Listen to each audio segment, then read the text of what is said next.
A strong CV is your gateway to success when job hunting. It's the very first impression that an employer will have of you, so you need to make sure it impresses.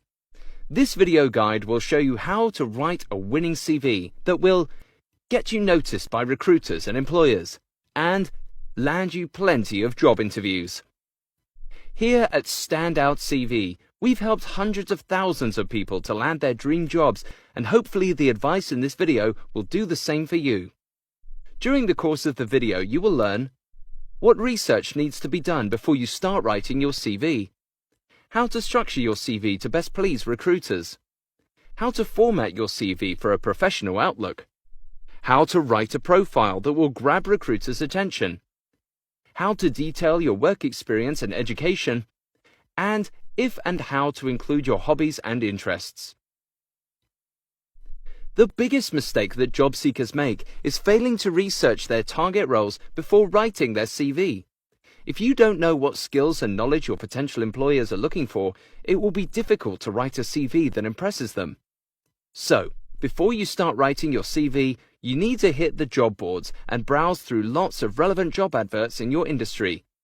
Take note of the candidate requirements that keep appearing and make a list of them. Focus on hard skills such as industry-specific skills, IT system knowledge, languages, and qualifications. Don't worry too much about soft skills like communication, teamwork, and problem solving. Soft skills are great to have, but they are applicable to most jobs, so you need to focus on hard skills in your CV. Once you have a list of the most in-demand skills and knowledge for your target roles, you know exactly what to focus your CV around. This preparation will make the task of writing it much easier for you. The structure and format of your CV will define its overall outlook and determine how the document will be read.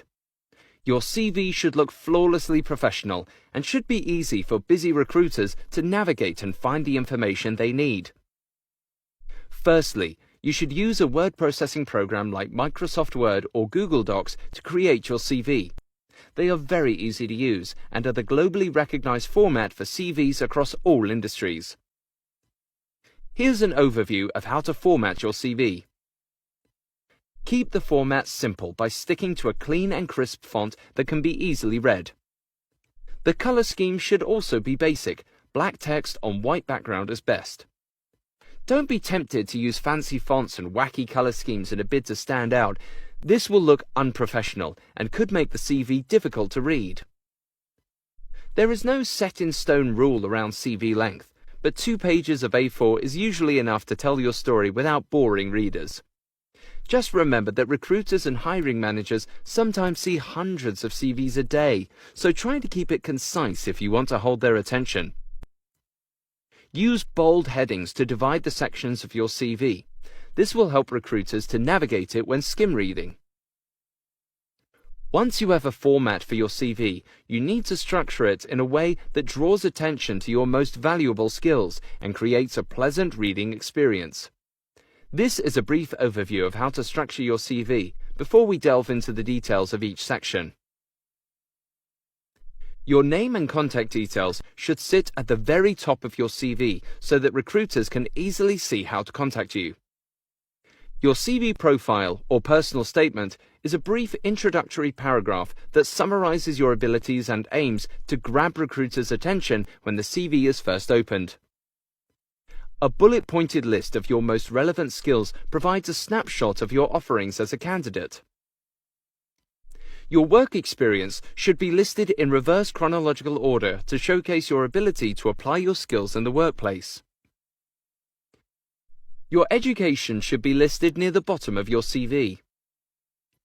Hobbies and interests are an optional section and can be added to the bottom of your CV if you think they will add any value to your applications.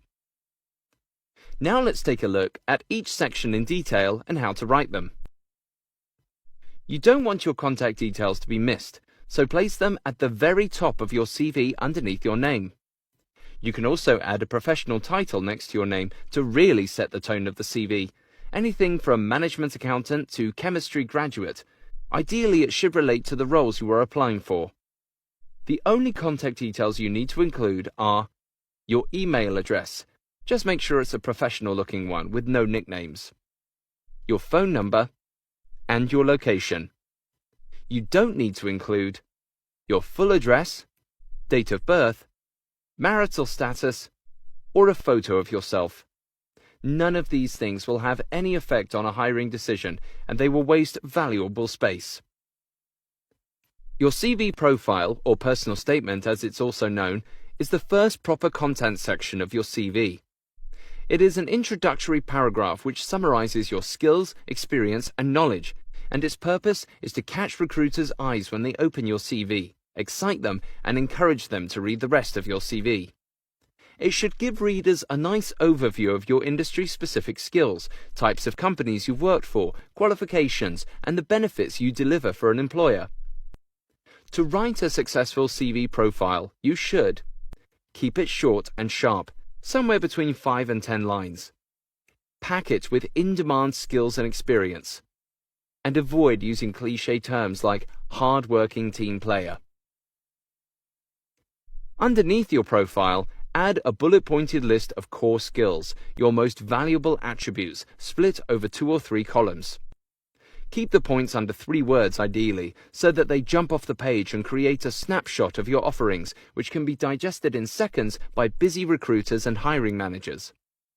It's a great tool for making sure readers stick to your CV and don't skip past it. Again, these points should be heavily tailored towards your target roles, including things like role-specific skills, qualifications, market or industry knowledge, languages, and IT skills. They can also be quickly edited if you need to tweak the CV slightly when applying for different roles.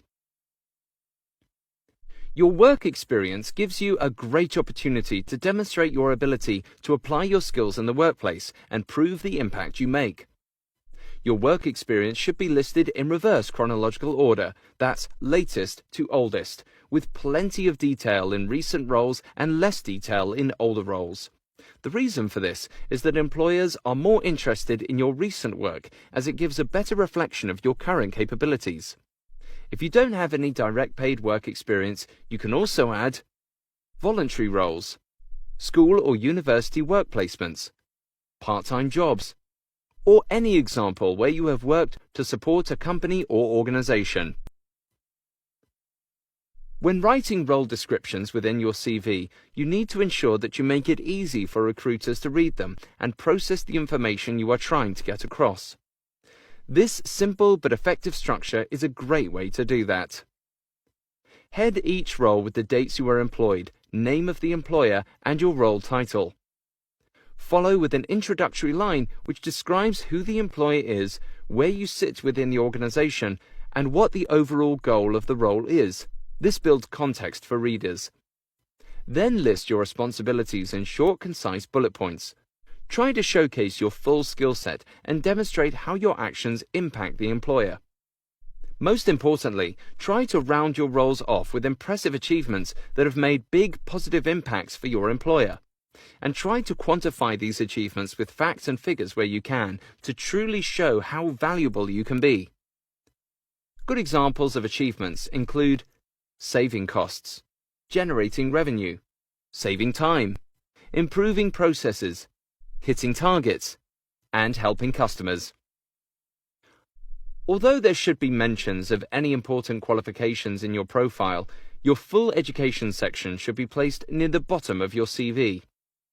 It should simply be a list of all the relevant qualifications you have along with dates obtained.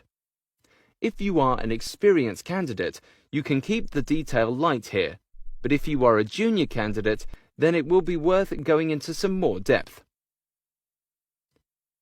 Hobbies and interests are an optional section, and it's entirely up to you whether you include them or not.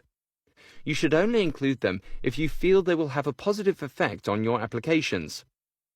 Common interests such as eating out or watching movies probably won't make a big impression on anybody, so leave them out. However, if you have interests that are related to your target roles, then it would be beneficial to include them. For example, you may be applying for writing positions, and you run your own personal blog. This will give you a chance to showcase more relevant skills and experience. It can also help to include impressive achievements such as running a marathon or raising money for charity. These types of achievements can show that you are driven and help you to stand out, especially if you have limited experience. That brings us to the end of this CV video guide. Hopefully you found it helpful. If you want to save this video to come back and replay whilst you write your CV, don't forget to like the video and subscribe to our channel. Also, if you want more CV advice or tips on how to land your next job, please leave a comment telling us what help you would like from us below the video. We will make more helpful job hunting videos based on your suggestions. Good luck with your job hunt!